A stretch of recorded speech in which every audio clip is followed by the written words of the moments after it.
Clear बात यहाँ तक? I am giving a recap कि a polynomial is an expression of the form of a naught x की power n plus a1 x की power n minus 1. इस तरह का जो एक्सप्रेशन रहेगा, that type of expression is called as a polynomial. Here the powers of a variable x, single variable, we are just talking about the single variable polynomial. तो यहाँ पे एक ही variable होगा, जो दिख रहा है आपको कौन है? x है. x की डिफरेंट पावर्स होंगी. The different powers of x will be non negative integers. Okay, मतलब all the powers will be among 0, 1, 2, 3. It is not necessary that all the powers should be there. Some of them may be there or some of them may not be there.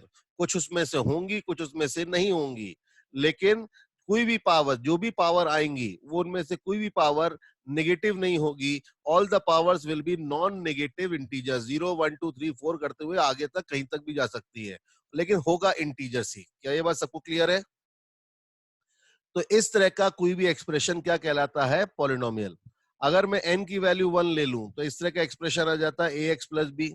उसे हम लोग कहते हैं linear polynomial. अगर n की value 2 लूं तो highest power क्या हो जाएगी? 2. तो ax square plus bx plus c, ये आपका कहलाता है क्वाड्रेटिक पॉलिनोमियल. ठीक है. अगर n की वैल्यू मैं क्या ले लूं? 3, तो ये कहलाता है क्यूबिक पॉलिनोमियल. ऐसे करके बहुत सारे. तो आप देख रहे हो कि हर पॉलिनोमियल की पहचान या उसका बिहेवियर जो है वो किस पे डिपेंड कर रहा है? n पे. और n यहाँ पे अगर आप ध्यान से देखो, n इस एक्सप्रेशन में, ठीक है, वेरिएबल की हाईएस्ट पावर है. हाईएस्ट पावर ऑफ x जो है, ठीक है, वो कौन है? n.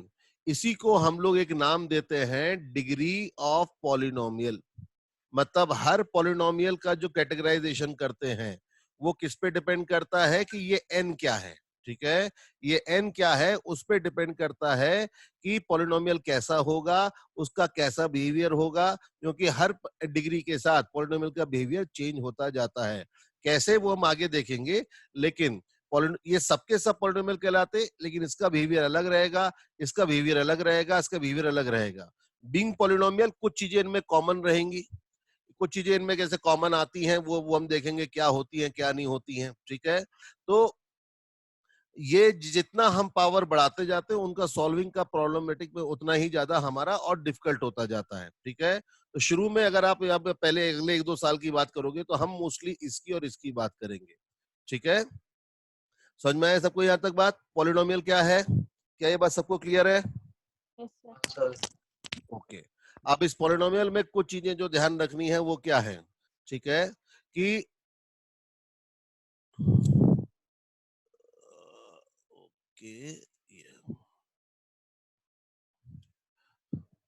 पॉलिनोमियल में सबसे पहले चीज ध्यान रखनी है, ठीक है, कि अगर यहाँ पे जो ये जो होते हैं ना a0, a1, a2, ठीक है, ये a0, a1, a2, ये सब जो हैं ये कहलाते हैं coefficient.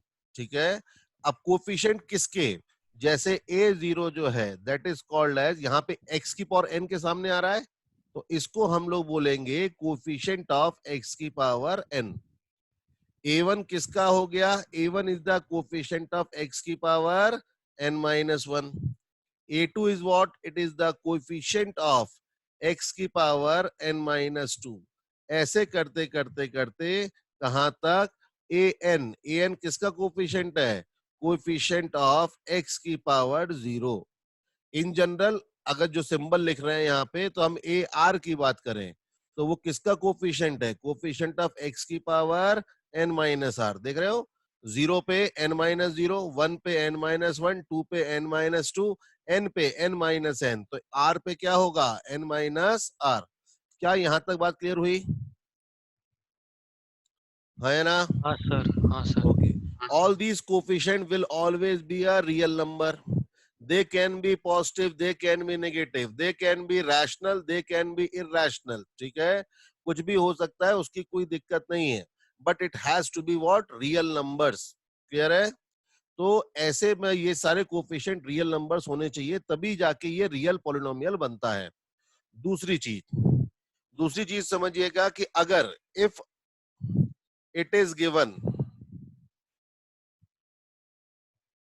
that a polynomial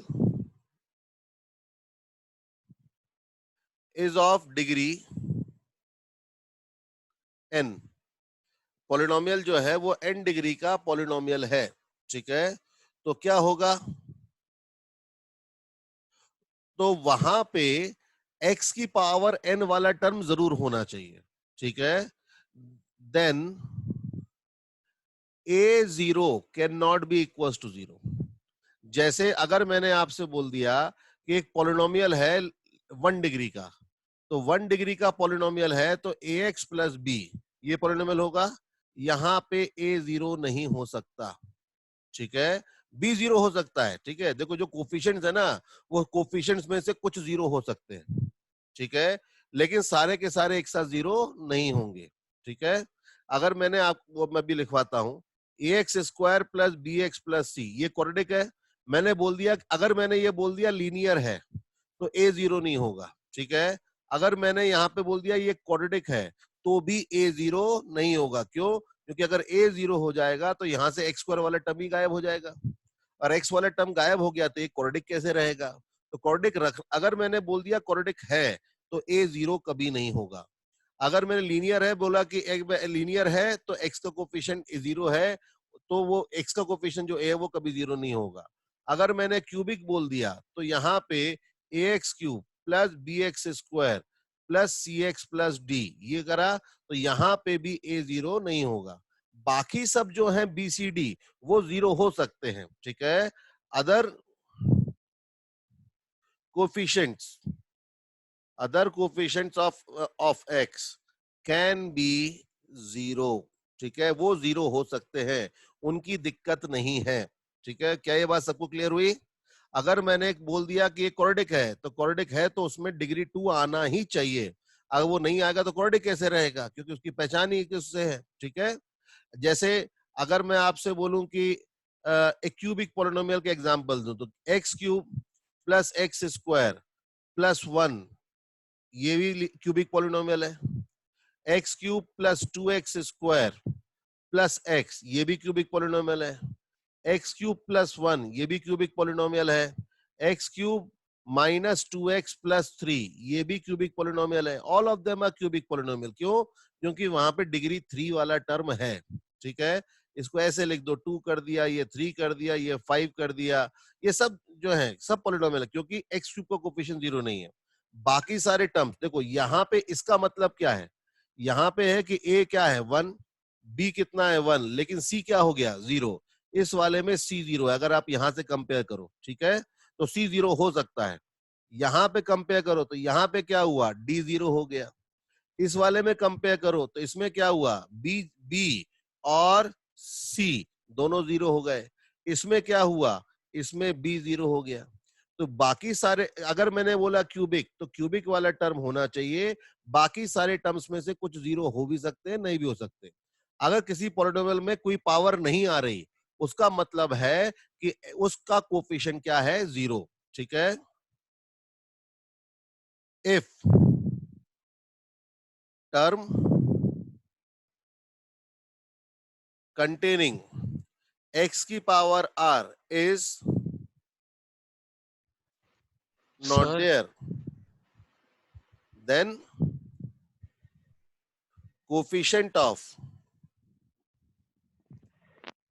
x की sir power r will be equals to 0। समझ में आया ये? हाँ और सर। ये चीज सर हमें बाय क्वाड्रेटिक भी है। बायक्वाड्रेटिक रहेगा मतलब डिग्री 4 हो गई बेटा। बायक्वाड्रेटिक बेसिकली वो बोलते हैं जो एक्स स्क्वायर में क्वाड्रेटिक होती है, उन्हें बायक्वाड्रेटिक बोलते हैं, ठीक है।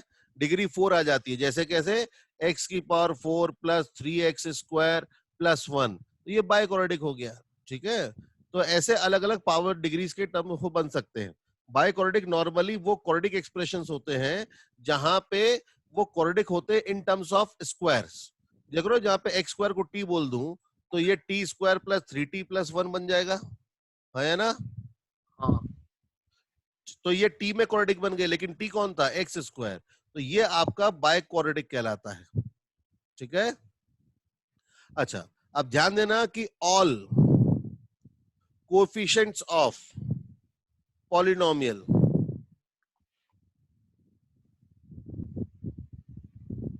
Can not be equal to 0. ठीक है, all polynomials can not be equal to 0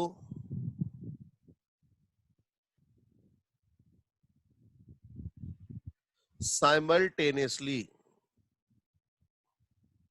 एक साथ सारे के सारे कोफिशिएंट जीरो नहीं होंगे. क्यों? देखो, जैसे ax प्लस बी में अगर a equals to b equals to 0 हो गया, तो बताओ ये क्या हो गया? 0 इंटू एक्स प्लस 0 हो गया ना ये. तो यहाँ पे हमेशा ये किसके बराबर हो जाएगा? 0 के बराबर हो जाएगा. तो मैं x की वैल्यू रखूंगा तो कुछ अलग आएगा ही नहीं. ठीक है, तो इस कारण से ध्यान रखना, पॉलिनोमियल में सारे कोफिशिएंट एक साथ 0 नहीं होंगे. अगर मैंने बोल दिया इतनी डिग्री का पॉलिनोमियल है, तो उस डिग्री का कोफिशिएंट कभी 0 नहीं होगा. बाकी सारे कोफिशिएंट में से कुछ 0 हो सकते हैं. ठीक है, कोई बाकी सारे में बाकी सारे 0 हो सकते हैं, बाकी सारों में से कुछ 0 हो सकते हैं. हो सकता है कि सारे के सारे नॉन 0 हो सकता है सारे 0 हो, कुछ 0 हो, कुछ नॉन 0 हो. वो डिपेंडिंग ऑन द कंडीशन. ठीक है, उससे फर्क नहीं पड़ता. देख रहे हो, इस वाले केस में अलग अलग टर्म्स के कोफिशिएंट 0 थे, लेकिन था हर जगह क्या था? ये क्यूबिक ही था. है ना?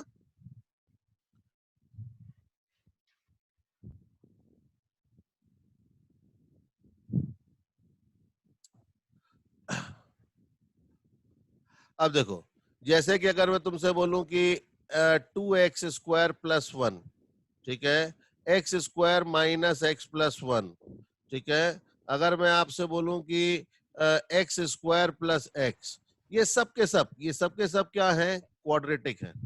All of them are quadratic. क्यों? क्योंकि यहाँ पे अगर आप इसे कंपेयर करो ax² plus bx plus c से, तो यहाँ पे b 0 है.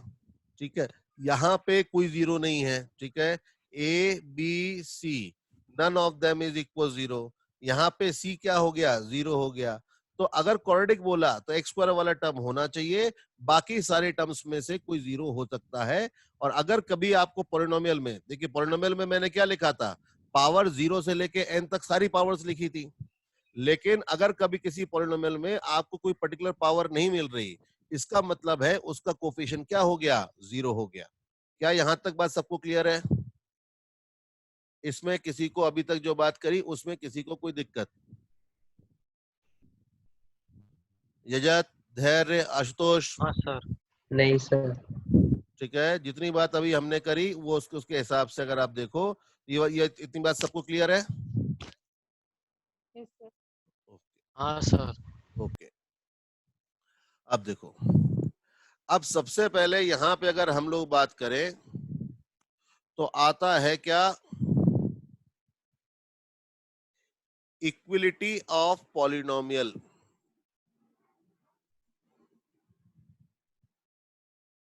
अब पॉलिनोमियल कितना बड़ा लिखना पड़ता है, देख रहे हो, समझ रहे हो? कि अगर एक पॉलिनोमियल हो गया आपका a0 x की power n plus a1 x की power n minus 1 plus a2 x की पावर n माइनस 2, करते हुए आपका a1 into x plus a0.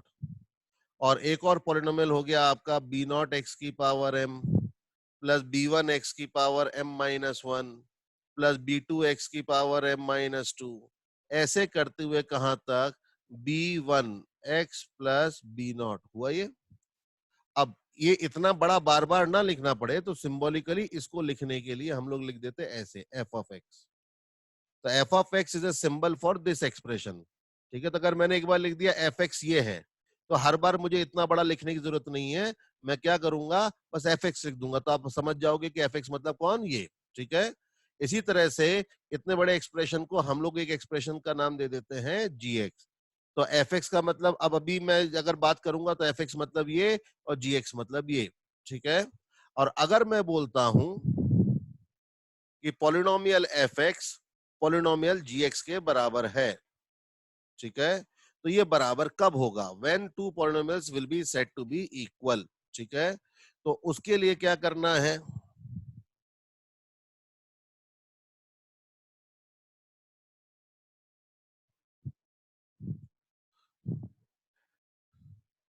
इसके लिए अगर आप ध्यान से देखें तो यहां पे हम लोग क्या करते हैं कि दो कंडीशन होती हैं. पहली कंडीशन, डिग्री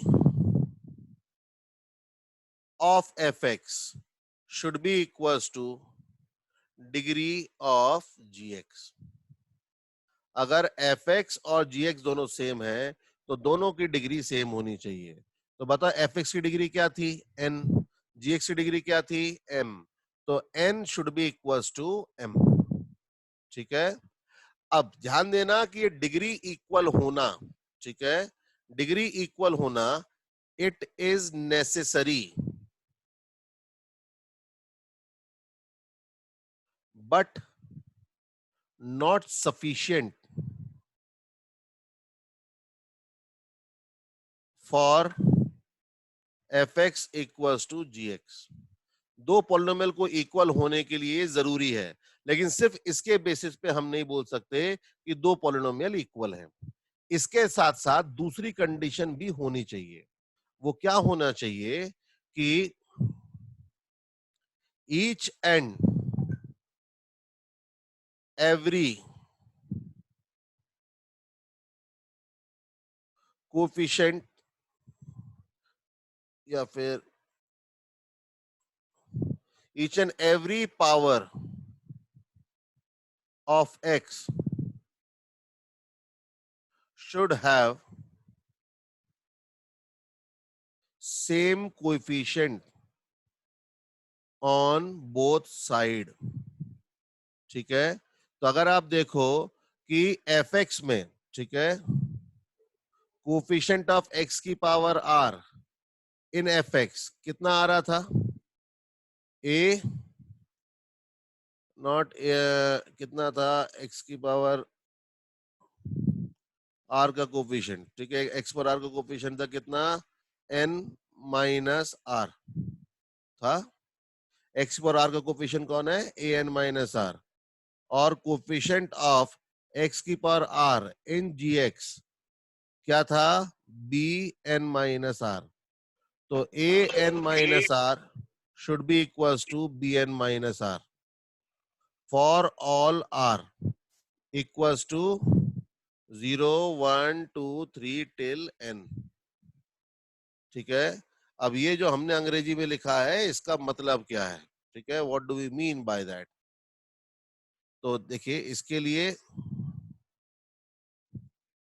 अगर मैं आपसे बोलता हूं ax cube plus 2x square plus cx plus 5 equals to, ये एक पॉलिनोमियल है fx, ठीक है, और एक मैंने आपको दिया ax square plus 3x plus d, sorry cx,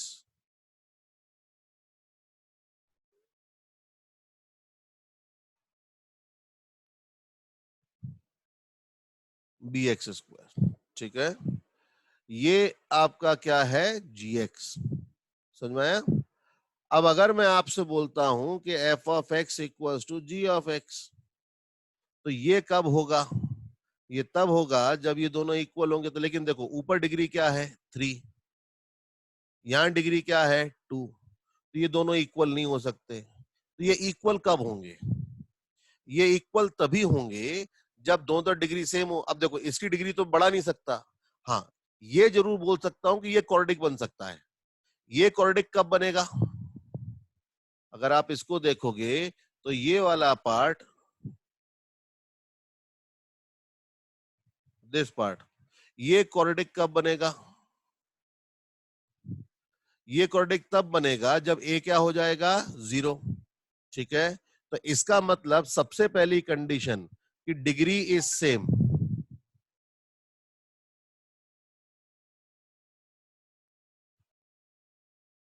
इसके लिए a की वैल्यू क्या होनी चाहिए? 0. होगा ये? समझ में आया? a 0 क्यों हुआ? क्योंकि जब तक a 0 नहीं होगा, मैंने ये नहीं बोला यहाँ पे क्यूबिक था, मैंने बोला एक पॉलिनोमियल है fx और दूसरा पॉलिनोमियल gx. तो इनको इक्वल होने का एक ही तरीका, डिग्री बढ़ा नहीं सकते लेकिन डिग्री कम कर सकते. कैसे? a को 0 करके. तो a 0 कर दिया तो ये इक्वल होगा. अगर a 0 हो गया तो बताओ क्या बचा? 2x square plus cx plus 5. ये बराबर होना चाहिए bx square plus 3x plus d के बराबर. तो ये इक्वल तभी होगा जब x स्क्वायर का कोफिशिएंट 2 यहाँ पे b के बराबर होगा, x का कोफिशिएंट c यहाँ पे 3 के बराबर होगा, और यहाँ पे कोफिशिएंट 5 किसके बराबर होगा? डी के बराबर होगा। समझ में आया? क्या ये चीज सबको क्लियर है? हाँ सर।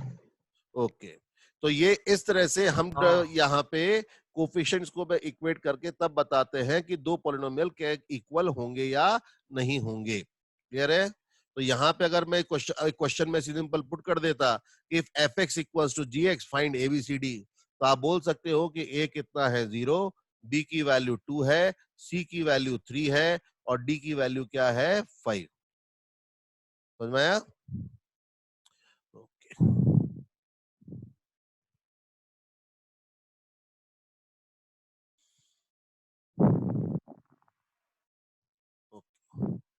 नेक्स्ट चीज जो आती है वो क्या आती है कि पॉलिनोमियल की पहचान किससे होती है? डिग्री से होती है। ठीक है, तो अगर मैं दो पॉलिनोमियल को ऐड करूं, एफ एक्स या सब्ट्रैक्ट करूं प्लस माइनस जी एक्स, तो एक ये नया पॉलिनोमियल बनेगा एच एक्स, है ना? तो अगर इसकी डिग्री m है और इसकी डिग्री n है, तो एच एक्स की डिग्री k क्या होगी? What will be the degree of polynomial? What will be the degree of polynomial if polynomial if हटा देते हैं,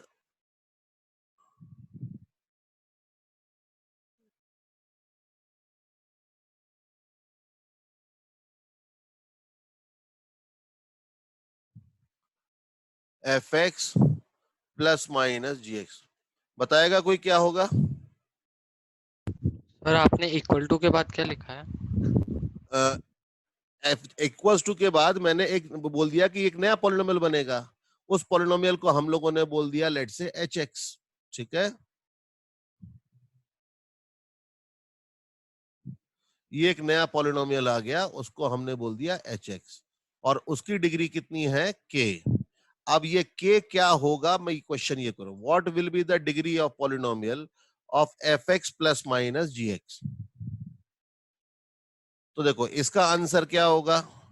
दो केस आते हैं इसमें। ठीक है, केस 1, अगर m is not equals to n, then higher of m और n will be the degree of resultant polynomial। क्या बात समझ में आई सबको? ये मतलब अगर मैं सोचो कि क्या कर रहा हूं, x की पावर 4 प्लस x प्लस 1 में मैं x cube minus 3x plus 4 को प्लस कर रहा हूं, इन दोनों को ऐड कर रहा हूं, तो ये एक्सप्रेशन जुड़ के क्या होगा?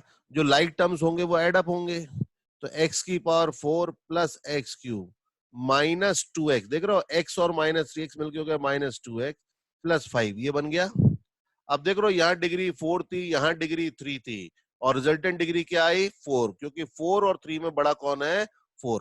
ठीक है, तो जब m और n इक्वल नहीं है, ठीक है, तो हम क्या बोल सकते हैं? First case, when m is not equals to n, k is equals to maximum value of m और n। क्या ये समझ में आया? हाँ सर। ठीक है, हाँ अगर सर। m n के बराबर नहीं है तो k जो आएगा, रिजल्टेंट डिग्री k जो आएगी, वो m और n में से जो बड़ा होगा वो आएगा। दूसरा, अगर m इक्वल्स टू n है तो हम क्या बोलेंगे? तो आपको पूरा सॉल्व करके फिर सॉल्व एंड टेल। अब ये क्यों बोल रहा हूं? देखो, जैसे अगर मैं आपसे बोलता हूं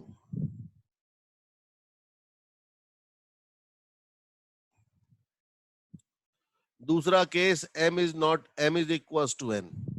अब मान लीजिए एफ एक्स जो था वो x square minus 2x plus 1 था और जी एक्स जो है वो आपका 1 माइनस एक्स स्क्वायर है। तो आप ध्यान दो, एफ एक्स प्लस जी एक्स अगर मैं करूंगा तो क्या हो जाएगा, 1 - 1 लाइक टर्म्स ऐड हो रहे हैं, -2 - 1x +1 ये हो जाएगा। तो ये क्या हो गया, -3x, 0x² तो 0 हो गया, -3x + 2 ये आ गया। तो डिग्री कितनी आई, 1। तो देख रहे हो, ये क्वाड्रेटिक थी 2, ये क्वाड्रेटिक थी, दो क्वाड्रेटिक को प्लस करा, रिजल्टेंट डिग्री क्या आई, कम आ गई। लेकिन अगर मैं इन दोनों को सब्ट्रैक्ट करता, F x minus g x, तो क्या हो जाता, 1 + 1x², ठीक है, -2 + 1x +1 - 1 ये हो जाता। तो ये आपका 2x² - x बनता। यहाँ डिग्री कितनी है, 2। ठीक है। अब जैसे मान लो एफ एक्स जो होता, एफ एक्स होता 1 + x², जी एक्स होता आपका 1 - x²। तो बताओ एफ एक्स प्लस जी एक्स क्या आता, एफ एक्स प्लस जी एक्स 2 आता ना। अब बताओ इसकी डिग्री कितनी है, 0। इसकी डिग्री क्या थी, 2। इसकी डिग्री क्या थी, 2। तो इन दोनों को जब मैं ऐड कर रहा हूं तो रिजल्टेंट डिग्री क्या आ रही है, 0। ठीक है।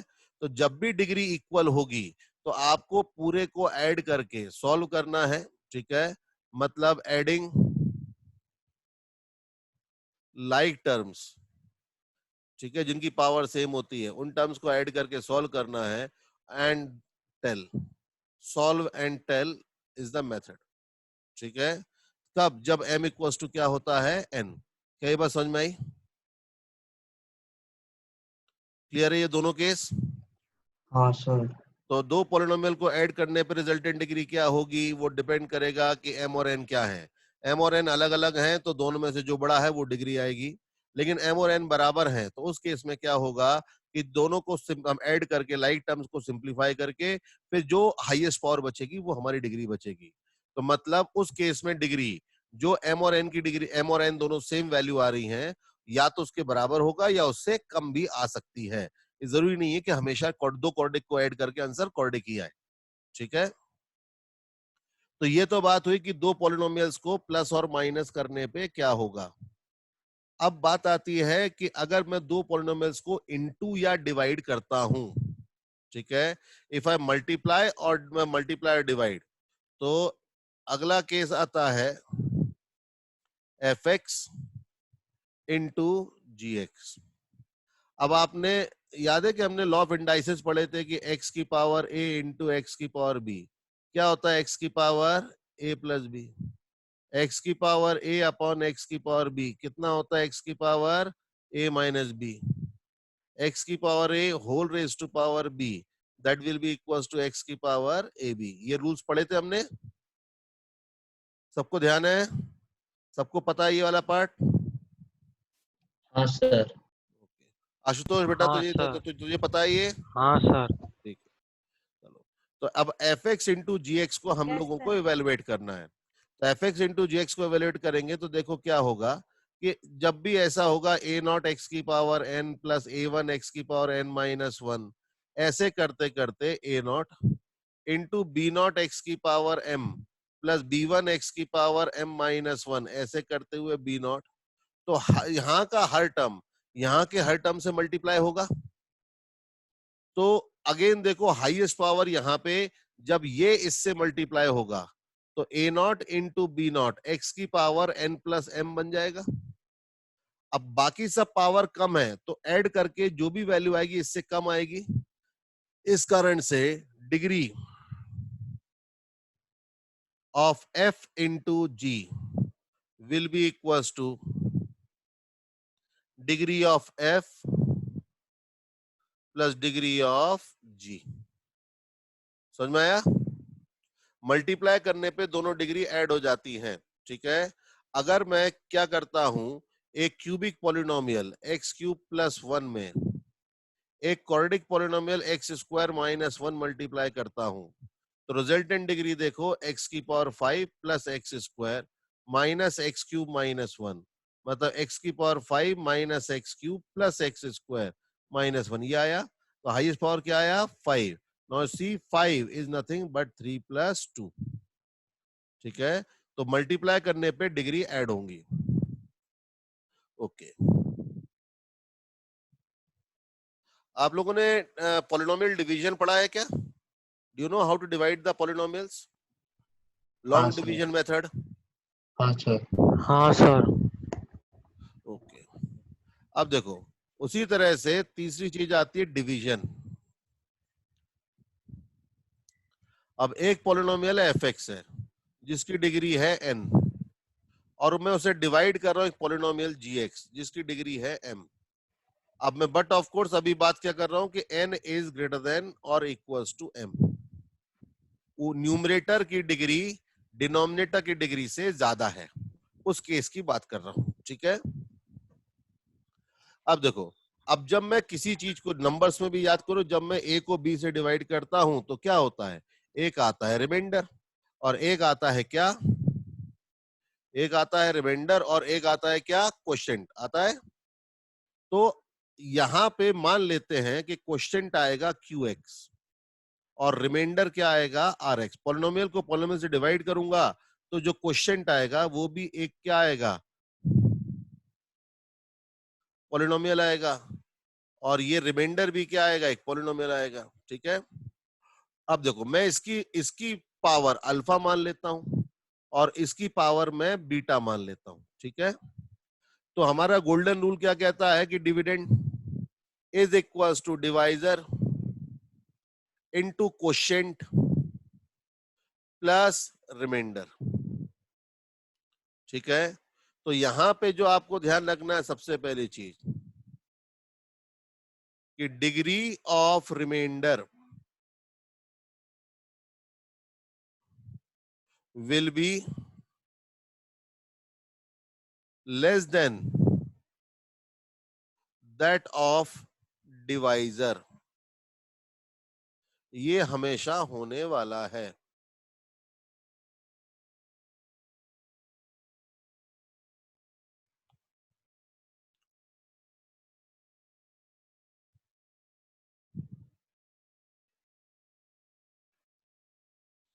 क्लियर है कि degree of the remainder will be less than that of divisor, मतलब जो भी डिवाइजर की डिग्री होगी, इसकी डिग्री n थी, इसकी डिग्री m थी, इसकी डिग्री हमने अल्फा ली, तो इसकी डिग्री आई बीटा। तो पहली चीज जो आई कि beta has to be less than m। मतलब बीटा के पास क्या क्या ऑप्शन है? बीटा कैन बी 1 0 1 2 टिल कहां तक? m-1। डिवाइड देखो, ऐसा क्यों? ध्यान करो, अगर मैं किसी भी नंबर को 3 से डिवाइड करूं तो क्या होगा? क्या रिमाइंडर आ सकता है? 1 या 2। 0 आ सकता है क्या? नहीं सर, 0 रिमाइंडर ही नहीं होएगा। 15 को डिवाइड करो 3 से, रिमाइंडर क्या आएगा? सर 0 को रिमाइंडर में काउंट नहीं करते सर, मतलब सिर्फ डायरेक्टली क्वोशंट लेते हैं ना। देखो, नहीं नहीं, जीरो रिमाइंडर 0 हो सकता है। रिमाइंडर 0 होना, किसी नंबर को किसी दूसरे नंबर से डिवाइड करने पे रिमाइंडर अगर 0 आता है उसका वो है। तो वो नंबर उसका फैक्टर हो जाता है। हाँ सर, ठीक है वो ना? तो पता है। तो रिमाइंडर को 0 कहा सकता है कि in that case when the divisor is the factor of the dividend. हाँ ओके ठीक है, सर। तो रिमाइंडर जो है वो 0 से लेके m-1 तक कुछ भी हो सकता है। अब दूसरी चीज, अब क्योंकि बीटा, अब बताओ इन दोनों को मल्टीप्लाई करूंगा तो रिजल्टेंट डिग्री क्या आएगी? m प्लस अल्फा आएगी। अब बीटा अगर m से ही कम है, beta is less than m, बताओ क्या होगा? बीटा अगर m से कम है तो m प्लस अल्फा से तो कम होगा ही होगा। तो मतलब इसमें और इसमें दोनों को ऐड कर रहे हैं तो इसकी डिग्री m प्लस अल्फा, इसकी डिग्री बीटा, बड़ा कौन हुआ? ये हुआ। तो इस पूरे पॉलिनोमियल की डिग्री जो होगी वो क्या होगी? m प्लस अल्फा होगी, लेकिन वो इसके बराबर है, तो दोनों तरफ डिग्री सेम आनी चाहिए। तो n should be equal to m plus alpha. तो अल्फा की वैल्यू आती है n-m, मतलब degree of quotient, degree of quotient will be equals to n minus m,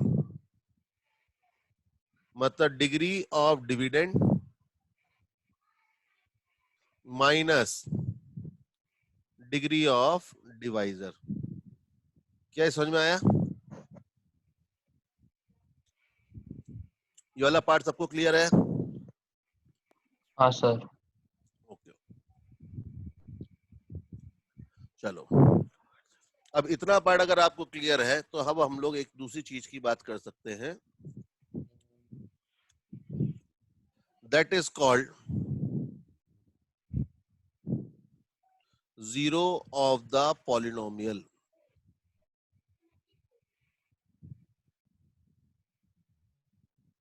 ठीक है, देखो होता क्या है कि मान लो अगर मैंने एक पॉलिनोमियल क्या होता है, एक्सप्रेशन होता है, ठीक है, ए नॉट एक्स की पावर एन प्लस ए वन एक्स की power N minus one plus a two x की पावर एन माइनस टू, ऐसे करते हुए कहां तक ए एन।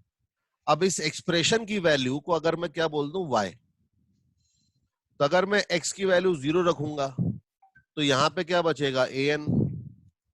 ठीक है, तो a n will be equals to y, तो मतलब x इक्वल्स टू 0 पे y की वैल्यू कितनी आ रही है a n।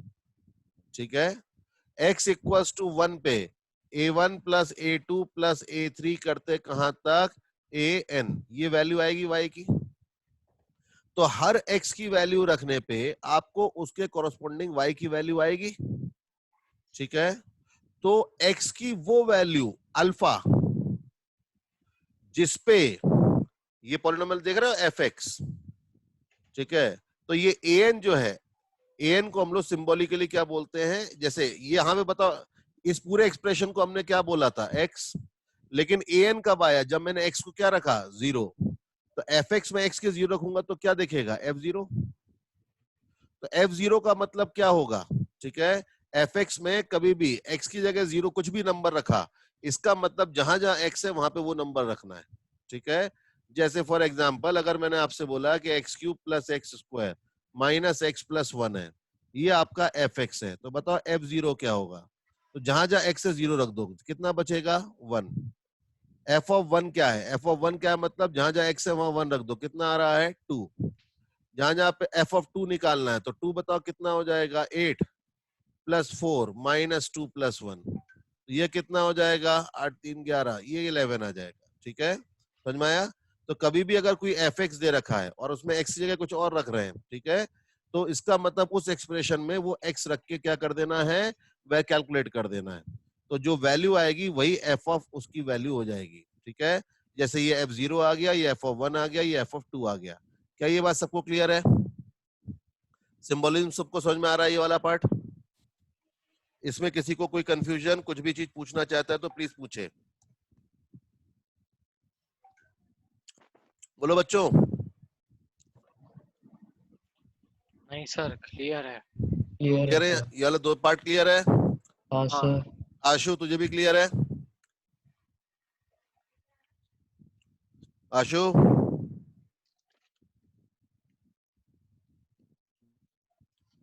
आशुतोष,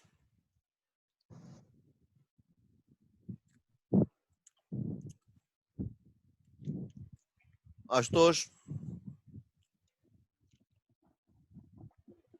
चलो ये बेटा तो समझ में आ गया? हाँ सर। चलो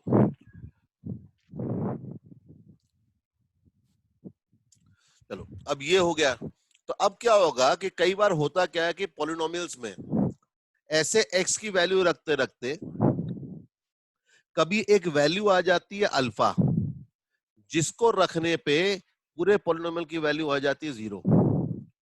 जैसे मान लो fx है x cube plus x square plus x minus 3, तो बताओ f ऑफ 1, f ऑफ 1 क्या आ रहा है, 1 रखो, 1 रखोगे तो 1 प्लस 1 माइनस 3, ये 0 आ रहा है, मतलब x equals to 1 is called as zero of polynomial. समझ में आया? ठीक है, तो x equals to 1 is called as the zero of the polynomial. तो जीरो ऑफ अ पॉलिनोमियल से मतलब होता है कि x की वो वैल्यूज जिसके लिए पॉलिनोमियल की वैल्यू क्या हो जाए, जीरो हो जाए। ठीक है, तो if fx is a polynomial, then x equals to alpha is zero of polynomial। ठीक है, zero of polynomial if f of alpha is equals to zero. समझ में आया? अब इसमें क्वेश्चन कैसे बनते हैं? क्वेश्चन ऐसे बनते हैं कि मान लो मैं तुमसे बोला कि x cube minus 6x square plus 11x minus 6, ये एफ एक्स हो गया। ठीक है, अब ये एफ एक्स जो आपको दे रखा है, ये एफ एक्स में आप मुझे बताओ x equals to 0, x equals to 1, x equals to 2, x equals to 3, x equals to -1, इनमें से कौन इस एफ एक्स का जीरो है? बताओ।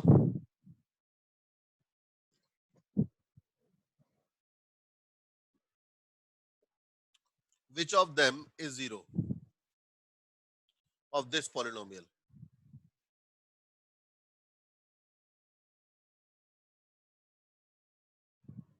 सर 1। बाकी भी चेक करो, क्योंकि पॉलिनोमियल में एक ही जीरो आए जरूरी नहीं है, और भी जीरो हो सकते हैं। नहीं सर, इस बार सॉल्व करके देखा था। नहीं, और भी हो सकते हैं, तो इस कारण से सबको चेक करो। ओह, आशु सुनाई दे रहा है?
सर हाँ, सर 0 को छोड़ के बाकी चारों मतलब। चारों आ रहे हैं। हाँ, 0 को छोड़ के। एक बार कैलकुलेशन फिर चेक करो बेटा, गलत है इसमें कुछ। सर चेक किया अभी जस्ट।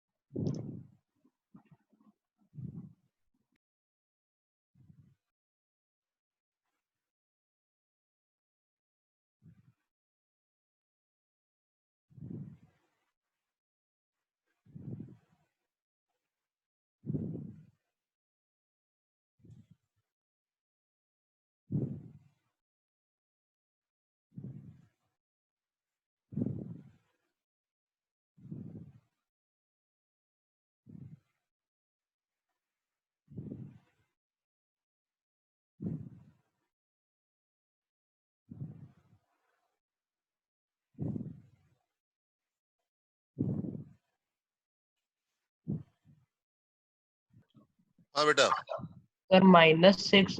अच्छा हाँ सर, ये समझा, गलती, सॉरी। तो जीरो पे क्या आ रहा है? -6, 1 पे 0, 2 पे 0, 3 पे 0, और -1 पे -24 जो जीरो नहीं है। तो सर मुझे इसमें से अगर हम लोग बोले तो हमारा यहाँ पे कौन कौन सा जीरो आ रहा है? एक ये और एक ये। These are the zeros of the polynomial. समझ हाँ में सर, आया? मैंने x इक्वल्स टू -1 में थोड़ी सी गलती कर दी। हाँ, तो इस तरह से भी ये यानी कि हम जीरो कैलकुलेट कर सकते हैं। ठीक है, तो जीरो है या नहीं कैसे पता चलेगा? समझ में आया? अब इसी हाँ क्वेश्चन सर। में वेरिएशन ले आते हैं। और वेरिएशन कैसे आते हैं?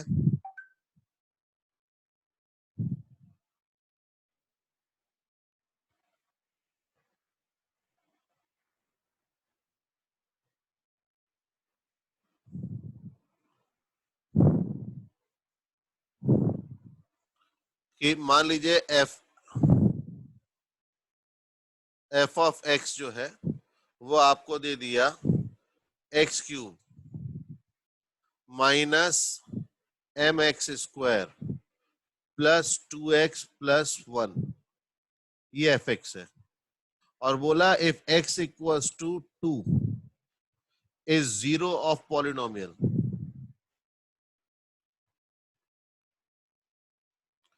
Find m. m की वैल्यू बताओ। तो बताओ क्या करेंगे।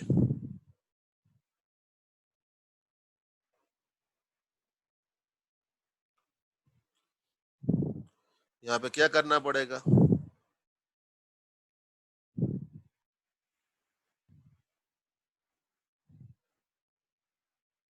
ठीक है, देखिए तो अगर x इक्वल्स टू 2 0 है तो f ऑफ 2 0 आना चाहिए। तो 2 रखने पे देखो 8 माइनस 4m प्लस 4 प्लस 1 0 होना चाहिए। 8 4 12 13 13 माइनस 4 m। सर हाँ जी, सर m की वैल्यू 3 1/4 होनी चाहिए। 13 इक्वल्स टू 4m, तो m की वैल्यू जो होगी वो 13/4 आएगी, जिसे आप 3 1/4 ये भी बोल सकते हो। समझ में आया। यहाँ पे अभी क्या है देखो, एक ही के था। अब यहाँ पे ऐसे में क्या कर सकता हूँ, ऐसे में जैसे तुमसे बोल दिया कि एक्स स्क्वायर माइनस ए एक्स प्लस बी इक्वल्स, ये आपका एफ एक्स है। ठीक है, ये आपका एफ एक्स था। अब मैंने बोला कि x equals to 1 and 2, those are the zeros of the polynomial, तो फाइंड a एंड b। अब मैंने कितने इंट्रोड्यूस कर दिए यहाँ पे, 2। ठीक है, अब 2 कैसे करेंगे हम लोग, तो पहले एक बार 1 रखो। 1 रखोगे तो 1 माइनस ए प्लस बी क्या होगा, 0। 2 रखो, 4 माइनस 2a प्लस बी क्या होगा, 0। अब कितनी इक्वेशन है, 2 इक्वेशन, 2 वेरिएबल है। तो हमेशा ध्यान रखना, जब भी नंबर ऑफ वेरिएबल ज्यादा हो तो हमें कोशिश क्या करनी है कि हमें सिंगल वेरिएबल में इक्वेशन बनानी है। ठीक है, अभी कितने हैं, 2 हैं। 2 में से किसी एक को गायब करो। कैसे करो, सब्ट्रैक्ट कर दो इन दोनों को। इन दोनों को अगर आप सब्ट्रैक्ट करते हो इक्वेशन को, तो देखो क्या होगा। इन दोनों इक्वेशन को सब्ट्रैक्ट कर दो तो 1 माइनस 4 माइनस ए प्लस 2b इक्वल 0 हो जाएगा। ये हो जाएगा -2a। तो -3 प्लस ए इक्वल 0। तो ए की वैल्यू क्या आ गई, 3। अब ये ए की वैल्यू 3 यहां रख दो, तो 1 माइनस 3 प्लस बी इक्वल 0। तो b माइनस 2 इक्वल 0, तो b इक्वल्स टू 2। तो a इक्वल्स टू 3 और b इक्वल्स टू 2। ये क्या आ गया आपका, what is this, this is the value of a and b। क्या ये बात सबको समझ में आई। इस तरह के क्वेश्चंस यहाँ पे हो सकते हैं। ठीक है, अब ये जो मैंने अभी बोला ना 1 और 2 0 है, मैं इसी को अब इस क्वेश्चन को घुमा के ऐसे भी बोल सकता था कि लेट से एफ एक्स जो है वो X cube minus 2x square plus A X plus B है, और ये x square minus 3x plus 2। ये अभी एक काम करता हूँ, ये अभी छोड़ दो, अभी ये नहीं लिखता क्योंकि थोड़ा सा मुझे लग रहा है कि अभी अभी के हिसाब से थोड़ा आपको ज्यादा हो जाएगा, तो मैं इसकी तरह से नहीं देता। ठीक है, अब मैंने जैसे आपको ये दे दिया है। ठीक है, अब मैंने क्या बोला कि लेट से इसके रूट जो हैं वो 1, लेट से -1 और 1, इसके 2 रूट्स 2 0 हैं। तो बताओ क्या होगा ए और बी। तो -1 रखो, तो -1 -2 माइनस ए प्लस बी, तो मतलब a minus b plus 3 equals 0। 1 रखो तो 1 minus 2 plus a plus b, तो मतलब a plus b minus 1 equal 0। अब इसको और इसको ऐड करेंगे तो बी कैंसिल हो जाएगा, तो ऐड कर दो। तो ऐड करोगे तो क्या हो जाएगा, 2a प्लस 2 इक्वल 0। तो a की वैल्यू आ जाती है -1। a की वैल्यू -1 रख दो तो b की वैल्यू आ जाती है 2। Hence a is -1 and b is 2। समझ में आया बेटा? हाँ या ना? दोनों को क्लियर है? धैर्य और यजत? हाँ सर। चलो तो फिर आज के लिए इतना ही, ठीक है। बाकी इतना मैं हाँ सर। क्योंकि अभी और भी चीजें अपन इस पे नहीं कर पाएंगे, ठीक है, तो इतना ही हाँ रखते हैं, अभी अपन आगे बढ़ते हैं फिर, ठीक है। हाँ। बाकी और अच्छा अगली नेक्स्ट, क्लास कब है सर? हाँ अगली क्लास का मैं बता देता हूँ अभी आपको।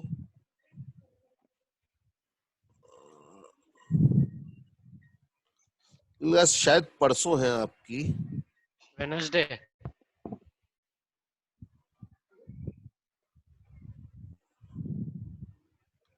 एक आज की क्लास में ये प्रेजेंट लगा दूं।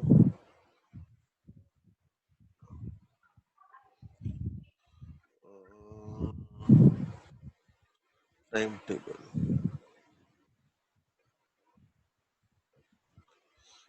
टेबल में, हाँ वेडनेसडे को बेटा क्लास है, ठीक है। हाँ सर। वेडनेसडे को होगी, फ्राइडे को होगी, सैटरडे वाली मैं देखता हूँ, वो या तो संडे को शिफ्ट करूंगा या मे बी अपन 3 ही रखेंगे, ठीक है ना। हाँ सर। Thank you sir.